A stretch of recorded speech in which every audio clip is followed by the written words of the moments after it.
Hello students, good morning to all. हम लोगों ने लास्ट लेक्चर में MOEC के बारे में पढ़ा था, मॉलिक्यूलर ऑर्बिटल इलेक्ट्रॉनिक कॉन्फ़िगरेशन लिखना सीखा था,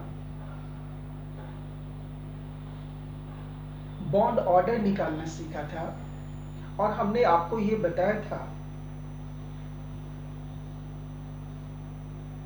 कि डिफरेंट मॉलिक्यूल्स के लिए, जैसे ऑक्सीजन, फ्लोरीन, नियॉन मॉलिक्यूल्स के लिए बॉन्ड ऑर्डर, ये जो मॉलिक्यूलर ऑर्बिटल की एनर्जी लेवल होती है डायग्राम वो डिफरेंट होती है।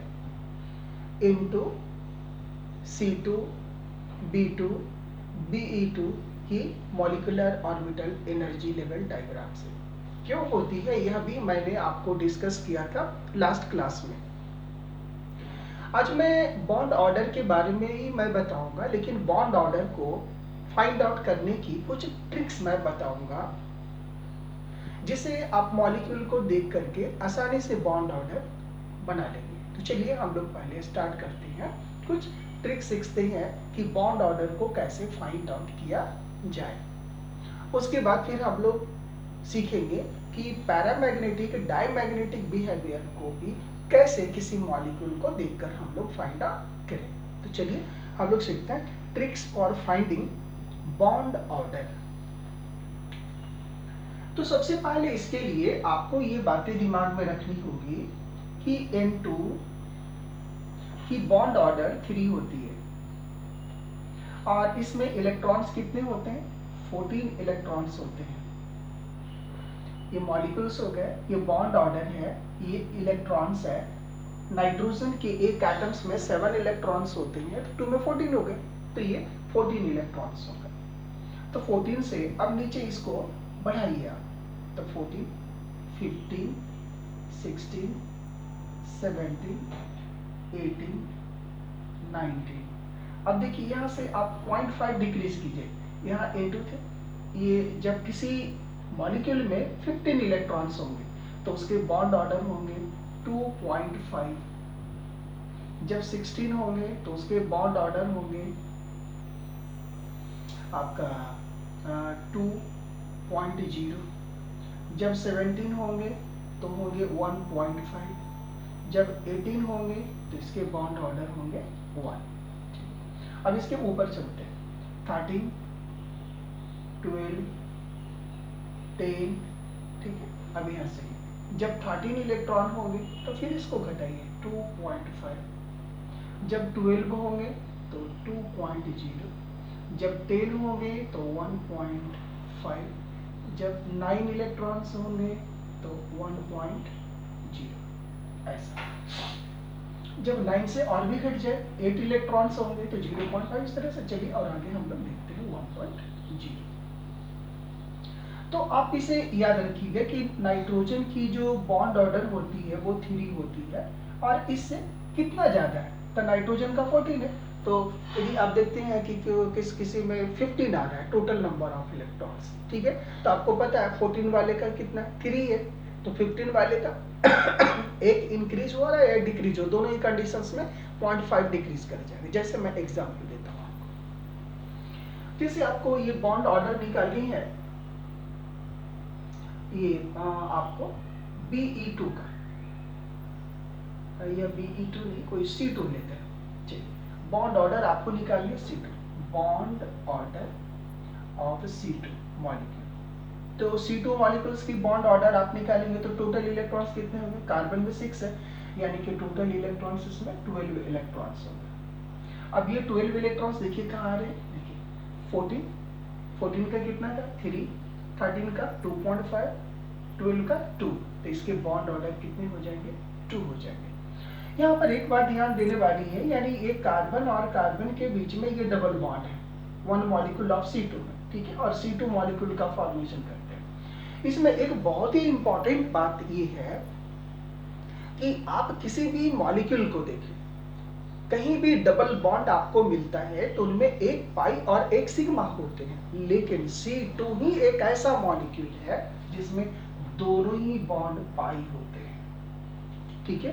अब ऐसा क्यों होता है, आपने जब इलेक्ट्रॉनिक कॉन्फ़िगरेशन लिखा होगा तो उस समय आपने देखा होगा, चलिए मैं यहाँ भी लिख कर दिखाता हूँ। 12 इलेक्ट्रॉन है, ये sigma 1s2 for bonding, sigma 1s2 for anti bonding, then sigma 2s2 for bonding, then sigma 2s2 for anti bonding, then sigma 2pz, ये तो बीच में चला जाएगा, फिर यहाँ हो जाएगा pi 2px equal to pi 2py, then sigma 2pz। देखिए टोटल इलेक्ट्रॉन्स कितने हैं इसमें, 12 है, तो 2 4 6 8 2 10 और 2 12। तो देखिए लास्ट इलेक्ट्रॉन्स जो है वो दोनों के दोनों ही ये सारे पेयर्ड इलेक्ट्रॉन्स पाई ऑर्बिटल्स में हैं। तो due to the presence of last electrons in a pi orbitals, these two bonds are pi। जबकि किसी भी मॉलिक्यूल में कहीं भी पूरी केमिस्ट्री में यदि बॉन्ड्स कहीं दिखाई दे रहे हो कि वो डबल बॉन्ड है तो एक पाई एक sigma, single bond is always sigma, in triple bond 2 pi 1 sigma. लेकिन C2 ये एक मॉलिक्यूल है जिसमें दोनों ही बॉन्ड क्या सब होते हैं, पाई बॉन्ड होते हैं। तो इस बात को आप ध्यान से याद रखेंगे।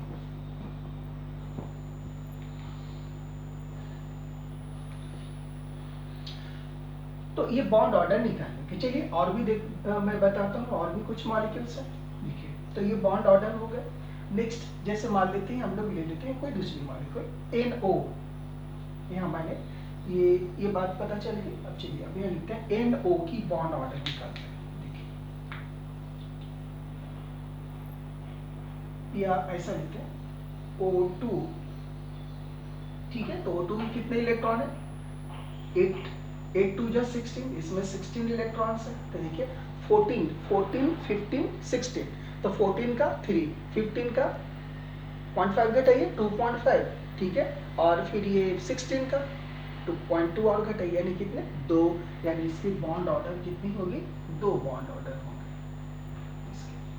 नेक्स्ट आप देखिए इस तरह से आपको बनाना हो O2 प्लस की बॉन्ड ऑर्डर। तो चलिए इसमें कितने इलेक्ट्रॉन हो गए, 8 2 जा 16 प्लस है तो एक चला गया, यानी कितने इलेक्ट्रॉन्स 15 इलेक्ट्रॉन। 14 में कितने, 14 का 3 बॉन्ड ऑर्डर, तो कितने, ये 14 है तो इसमें कितने इलेक्ट्रॉन है 15, एक बढ़ गया ना, एक डिक्रीज था, एक डिक्रीज हो 0.5 से चेंज कर दीजिए, डिक्रीज कर दीजिए, यानी कितने हो जाएंगे 2.5, इसके बॉन्ड ऑर्डर हो जाएंगे 2.5। इस तरह से आप किसी भी मॉलिक्यूल का बॉन्ड ऑर्डर आप आसानी से निकाल सकते हैं। बात क्लियर है?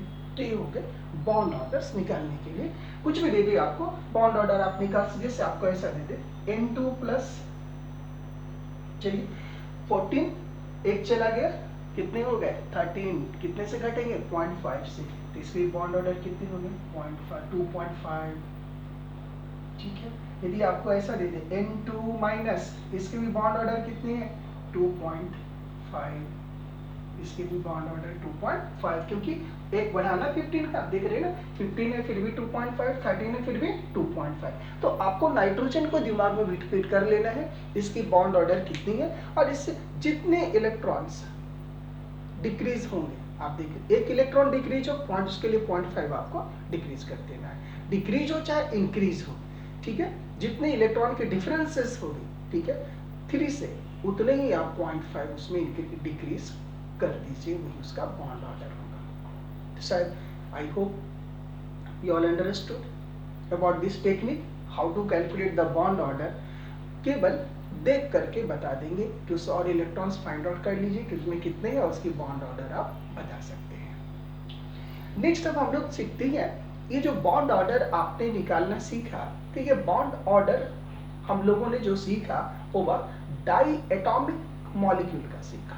देखो वह मॉलिक्यूल जिसमें 2 ही एटम्स होते हैं, लेकिन ये जो डाई एटॉमिक मॉलिक्यूल हैं, ठीक है, इसमें दोनों ही एटम सेम होते हैं, ऐसा होते हैं होमोन्यूक्लियर होते हैं, जिसको बोलते हैं होमोन्यूक्लियर डाई एटॉमिक मॉलिक्यूल। तो हम लोगों ने अभी तक होमोन्यूक्लियर मॉलिक्यूल्स के बॉन्ड ऑर्डर निकालना सीखा है। और भी मॉलिक्यूल्स होते हैं, डिफरेंट होते हैं, हेटेरोन्यूक्लियर होते हैं और भी होते हैं। तो चलिए अब हम लोग सीखते हैं कि यदि कोई हमें ऑर्गेनिक मॉलिक्यूल दे दिया जाए, कोई आयंस दे दिया जाए, तो उसकी बॉन्ड ऑर्डर आप कैसे निकालेंगे। तो चलिए हम लोग इसको सीखते हैं। Calculation of bond order of ions molecules, इस तरह को निकालते हैं। तो देखिए कैसे उसको निकालते हैं, इसको ध्यान से देखिए।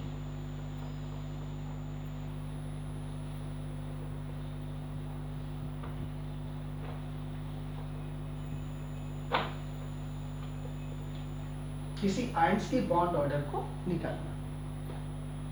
जैसे हमें दे दिया कि आप CO3 2 माइनस की बॉन्ड ऑर्डर आप कैलकुलेट करो। आपको दिया हुआ है कि PO4 3 माइनस की बॉन्ड ऑर्डर कैलकुलेट करो, C6H6 बेंजीन की बॉन्ड ऑर्डर कैलकुलेट करो।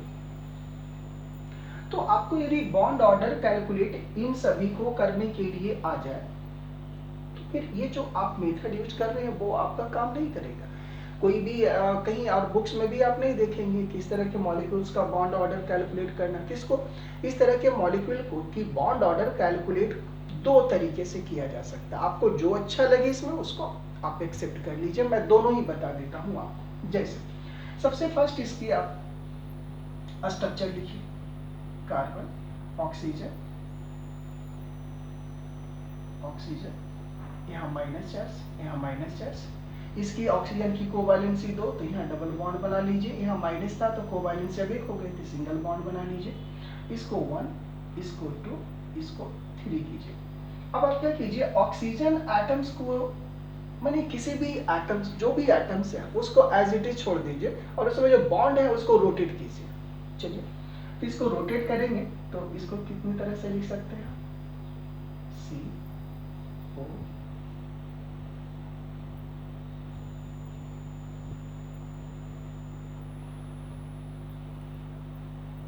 देखिए ये माइनस, अभी ये 1 नंबर डबल बॉन्ड 1 नंबर पे, अब डबल बॉन्ड आप 2 नंबर में आप दीजिए, 1 में 3 नंबर में आप दीजिए, बाकी ये सभी माइनस हो जाएगा, सिंगल बॉन्ड। इसके 3 रेजोनेटिंग स्ट्रक्चर हो गए। अब आप इसमें क्या कीजिए, किसी एक को फिक्स कर दीजिए सेंटर एटम के साथ। ये सेंट्रल एटम है कार्बन, इसके साथ हमने ऑक्सीजन को फिक्स कर दिया। आप इसमें देखेंगे इन्हीं दो के बीच में बारी कितने टाइप के बॉन्ड्स आए हैं, कितने बॉन्ड हैं। तो आप देखिए यहाँ पर कितने हैं, 2, यहाँ 1, यहाँ 1, तो यहाँ पर होंगे बॉन्ड ऑर्डर इक्वल टू इस रेजोनेटिंग स्ट्रक्चर में 2, यहाँ 1, यहाँ 1, टोटल रेजोनेटिंग स्ट्रक्चर 1 2 3 डिवाइड कर दीजिए 3 इक्वल टू 4/3 इक्वल टू 1.33 इसके बॉन्ड ऑर्डर। दूसरा तरीका बॉन्ड ऑर्डर निकालने का, एक तो ये होगा कि आप सेंट्रल एटम के साथ किसी एक एटम को फिक्स कर लीजिए और बॉन्ड को आप रोटेट कीजिए। ठीक है, जितने बॉन्ड वहां से बारी बारी उसको तब तक घुमाइए जब तक कि रिपीटेशन होना स्टार्ट नहीं हो जाए। जब रिपीटेशन होना स्टार्ट हो जाए आप स्टॉप कर दीजिए। तो उतने उसके रेजोनेटिंग स्ट्रक्चर हो गए। अब इसके अब यहाँ से देख लेंगे, इसमें 2 1 1 आए तो ये 2 1 1 हमने लिखा, रेजोनेटिंग स्ट्रक्चर 3 था, 3 से हमने डिवाइड किया। नेक्स्ट बॉन्ड ऑर्डर निकालने के तरीके, 1 plus number of pi bond, number of pi bond divided by number of sigma bond, ऐसे निकाल सकते हैं। कैसे, अब आप देख लीजिए, 1 प्लस निकालिए, 1 plus number of pi bond, इसमें कितने पाई बॉन्ड है 1, सिग्मा बॉन्ड कितने 1 2 यहाँ 3, क्योंकि डबल बॉन्ड में 1 पाई 1 सिग्मा होते हैं और ये सारे सिंगल बॉन्ड सिग्मा होंगे, तो ये कितने हो गए 3। अब इसको डिवाइड कीजिए, 1 plus 0.33 that is equal to 1.33। देखिए ये और ये दोनों वैल्यू से, तो आप इस तरह से भी बॉन्ड ऑर्डर निकालिए या इस तरह से बॉन्ड ऑर्डर निकालिए, डजंट प्रॉब्लम। नेक्स्ट अब देखते हैं दूसरे मॉलिक्यूल्स को लेते हैं। जैसे आपको PO4 3 का निकालना, तो देखिए PO4 3 माइनस को निकालना है, इसके स्ट्रक्चर आप लिखिए, फास्फोरस, ऑक्सीजन और 1 2 3, कितने माइनस है 3, 1 2 3, कितने डबल बॉन्ड ये इस ऑक्सीजन की कोवैलेंसी 2, यहाँ 1, यहाँ 1, यहाँ 1 हो गया। अब देखिए इसी तरह से इसमें कितने एटम 1 2 3 4, तो इस डबल बॉन्ड को कितने बार घुमा सकते हैं 1 2 3 4 बार, यानी इसके रेजोनेटिंग स्ट्रक्चर कितने होंगे 4 होंगे। इसके जैसे आप लिखेंगे तो इसके रेजोनेटिंग स्ट्रक्चर भी 4 हो जाएंगे। ठीक है, ऐसे लिखना चाहते हैं तो आप लिख लीजिए।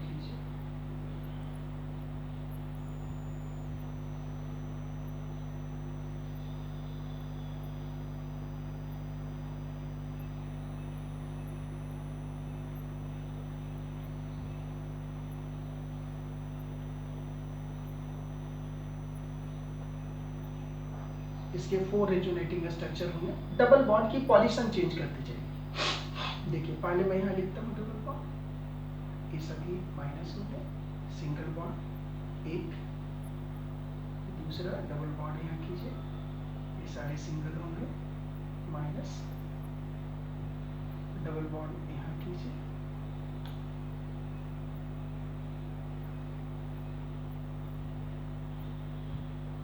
फोर्थ रेजोनेटिंग स्ट्रक्चर,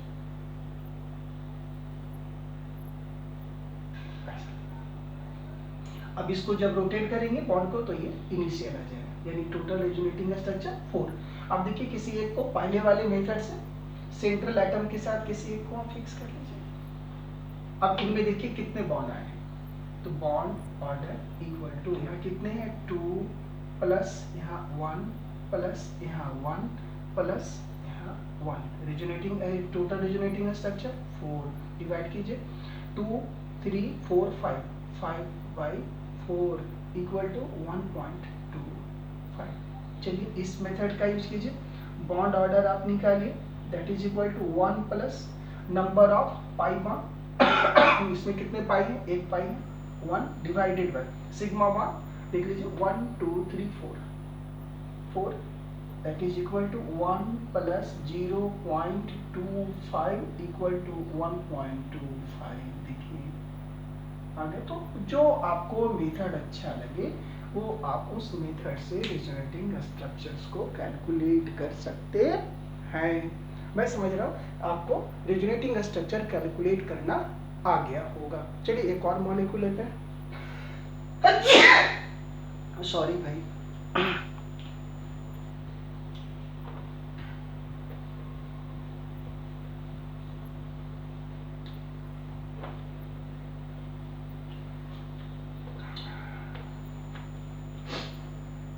नेक्स्ट देखिए,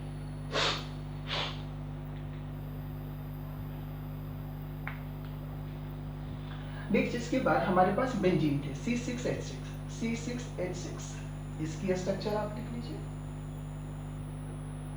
आपको तो पता है कि बेंजीन का स्ट्रक्चर क्या होता है।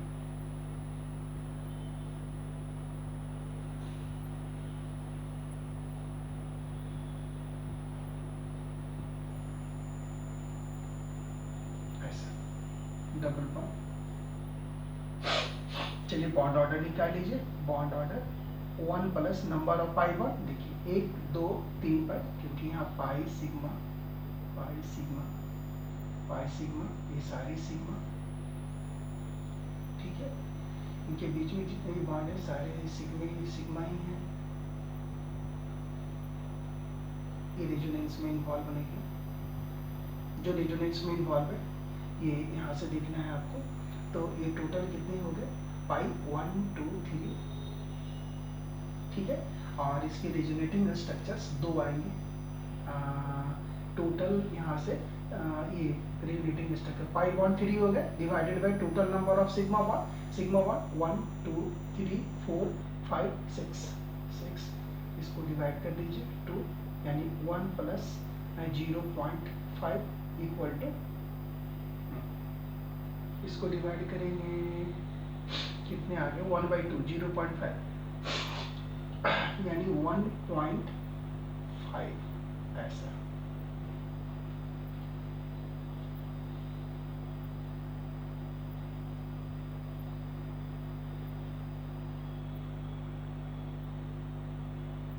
तो इसके bond order 1 plus number of pi bond यहाँ कितने हैं 1 2 3, ठीक है, 3 पाई बॉन्ड, रेजोनेटिंग स्ट्रक्चर तो यानी 0.5 1.5 इसके रिजोनेटिव इसके बॉन्ड ऑर्डर होगा। तो इस तरह से आप किसी भी मॉलिक्यूल्स के बॉन्ड ऑर्डर को आप निकाल सकते हैं।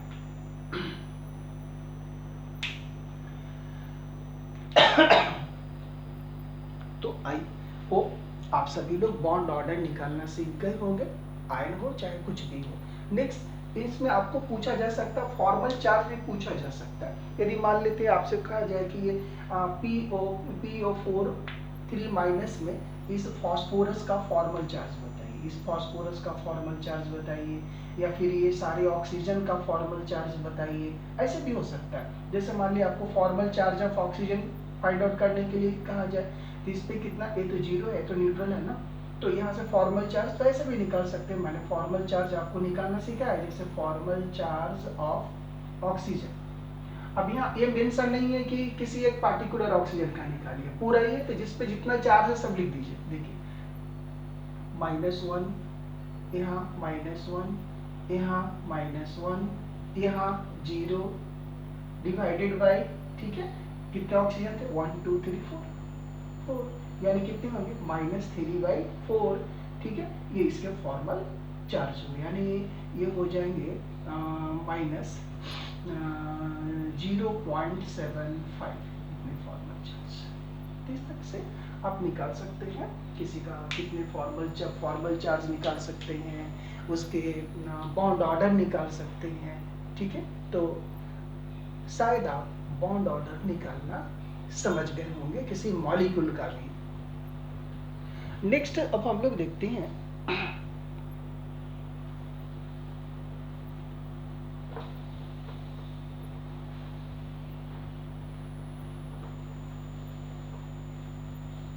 पैरामैग्नेटिक और डायमैग्नेटिक निकालने के लिए ट्रिक सीखते हैं।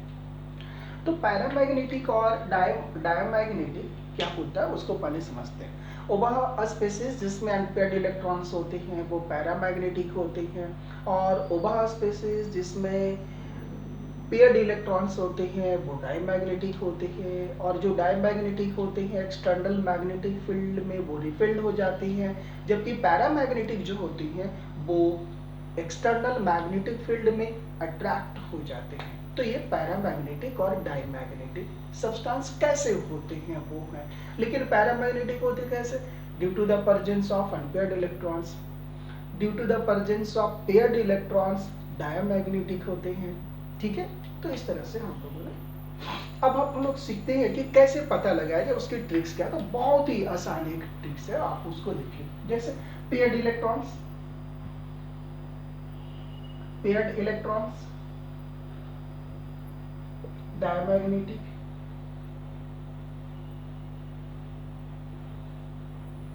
Unpaired electrons, unpaired electrons paramagnetic,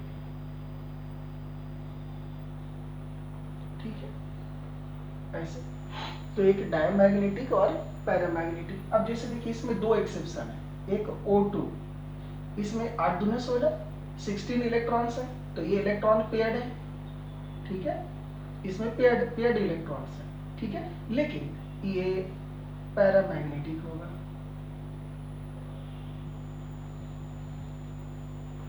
एक ये B2 है, यानी 5 2 10, इसमें भी पेयर्ड है, लेकिन यह भी पैरामैग्नेटिक होगा, और ये दो को छोड़ करके बाकी सब में ये काम कर जाएगा। जहाँ पेयर्ड इलेक्ट्रॉन हो डायमैग्नेटिक, जहाँ अनपेयर्ड इलेक्ट्रॉन हो पैरामैग्नेटिक। जैसे आपसे कोई पूछता है, देखिए N2 कितने इलेक्ट्रॉन्स, इसमें 7 2 14 इलेक्ट्रॉन्स, यानी डायमैग्नेटिक, डायमैग्नेटिक, ठीक है। नेक्स्ट आप कुछ भी ले लीजिए, जैसे आप ले सकते हैं, इसमें N2 हो गए वो डायमैग्नेटिक, NO ले लीजिए, कितने इलेक्ट्रॉन हो गए, इसमें नाइट्रोजन में 7, ऑक्सीजन में 8, कितने हो गए 15, पैरामैग्नेटिक, पैरामैग्नेटिक। दूसरी ले लीजिए CO, कितने इलेक्ट्रॉन हो गए, कार्बन में 6, ऑक्सीजन में 8, 8 4 14, डायमैग्नेटिक। तो आप इस तरह से देख करके बता सकते हैं, पेयर्ड और अनपेयर्ड इलेक्ट्रॉन्स को देख करके बता सकते हैं कि कौन डायमैग्नेटिक है और कौन पैरामैग्नेटिक है। तो आज के लेक्चर में इतना ही। नेक्स्ट लेक्चर में और भी हम लोग कंफ्यूजिंग कुछ होते हैं, पैरामैग्नेटिक डायमैग्नेटिक निकालने में और भी कुछ कंफ्यूजन होता है, उसके बारे में हम लोग डिस्कस करेंगे। Okay, thanks to all.